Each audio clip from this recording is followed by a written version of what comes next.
Hello humans, it's just Martine and welcome to a spooky reading vlog.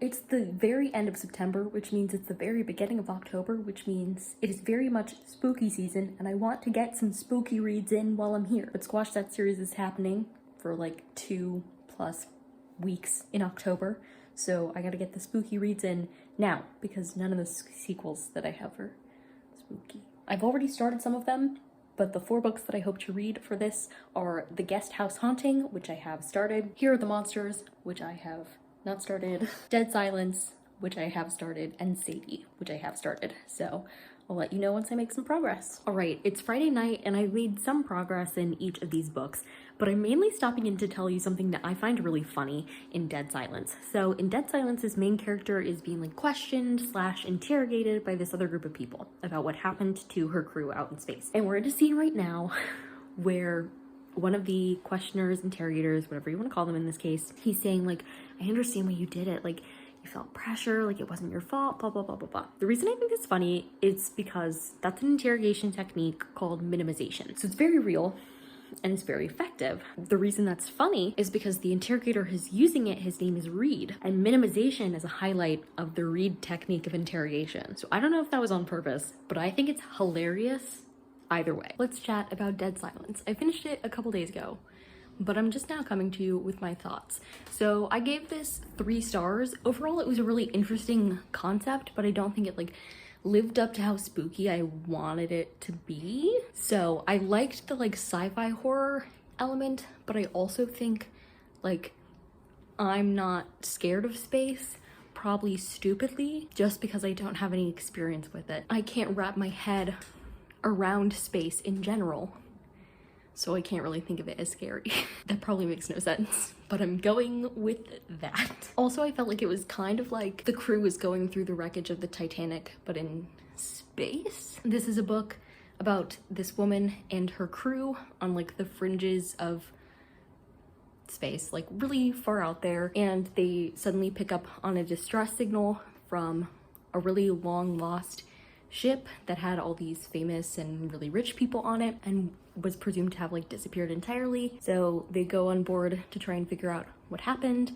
They find a bunch of dead people and things kind of devolve from there. It was like a fun time, but I really wanted it to scare me and it didn't. And I also felt like there were some things about it that were like a little unsatisfying. That's my review on that. Out of the books I read for this, The Guest House Haunting by Hazel Holmes was the coziest. This definitely put the spoop in spoopy, because like it wasn't really scary, but it was like cozy and like a little sinister, because the basic premise is that there's this guy and his dad passes away and leaves him an inheritance, and so he and his wife buy this old house and are going to revamp it into a new bed and breakfast, and some weird stuff starts happening and people say that the last owners were murdered there, and then there are like some ghosty things happening. Overall, it was like a fun, cozy time, not really scary, but like a nice atmosphere with the old Victorian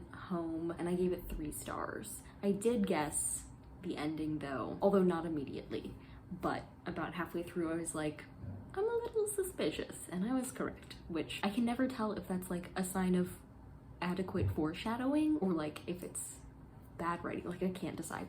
Anyway, so I had fun with it. Sadie by Courtney Summers. I also gave it 3 stars. The scariest thing about this vlog is the 3-star streak. People a couple years ago were like losing their minds over this book when it came out, not necessarily because they read it and like loved it, but because they were in love with the concept, and the concept is pretty cool. So in case you haven't heard of it, Sadie is a book that's told like half in podcast format, and it's like a true crime podcast about these girls who go missing. Well, one of them is murdered and then another one goes missing, so it's about them, but it's also told from the perspective of that girl who is missing, so it's like a little bit of both. I cannot tell you if I would have enjoyed this better or if it would have been more atmospheric and creepy if I had read it as an audiobook because of the podcast element. I do have to say I was not expecting the perspective of Sadie, who's the missing girl, and her perspective kind of made it drag for me. Like I was in it during the podcast moments and then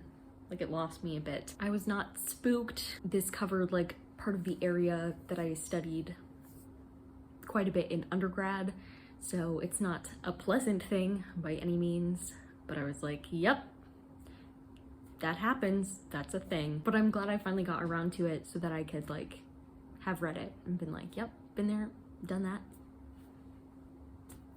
Good stuff. I do wish I had been able to listen to it on audiobook though. Even though I probably would not have had the self-control to slow down the audiobook, I probably would have listened to it too fast and then lost the experience of listening to it as an audiobook anyway. So yes, I'm trying to trick you into thinking it's a different day or different time by moving you around the room in a circular motion. However, I'm not changing clothes, so the trick is not working, especially now that I've told you. But the last book that I read for this is Here There Are Monsters by Analinda Berube. I read her other book earlier this year, so I was happy to get around to this. I gave it 3 stars. I do have to say, out of the 4 books that I read for this one had like the creepiest factor. And like all the other books had elements that were like troubling or upsetting, but they were not supernatural.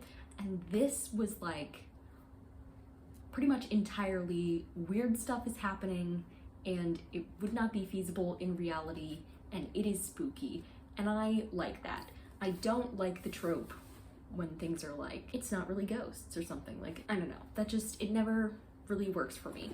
And I'm not saying that that was like exactly what happened in all the other books I read, because it's not, but this definitely strayed the way that I prefer for my spooky books to stray, where it like really stuck to its guns and it was like, weird stuff is happening and it's weird. I do think this was like the creepiest out of all of them. I still didn't think it was that creepy, but the like woods, the swamps, marsh area around the house in this was weird. The branches coming through the walls, that was a little spooky. The moment when the main character made a decision, that was a little like, I knew it was going to happen, but I was like, don't do it. So in that way, I think this was like the winner of the vlog, but all of them were 3 stars. This one is about a girl whose sister goes missing on Halloween. I didn't even know that. It doesn't say that in the synopsis. It just says her sister is missing. But yeah, the opening of the book takes place on Halloween. So I was like, now I'm really glad I got to this for this vlog. So it starts on Halloween. Her sister goes missing.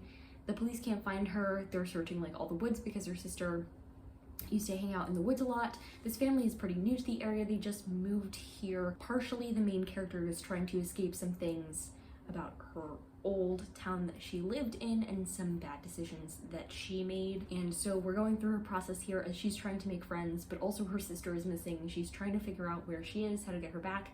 She's also recalling some of the really weird stuff her sister was doing when they first got here and some of the weird stuff they did back in their old hometown.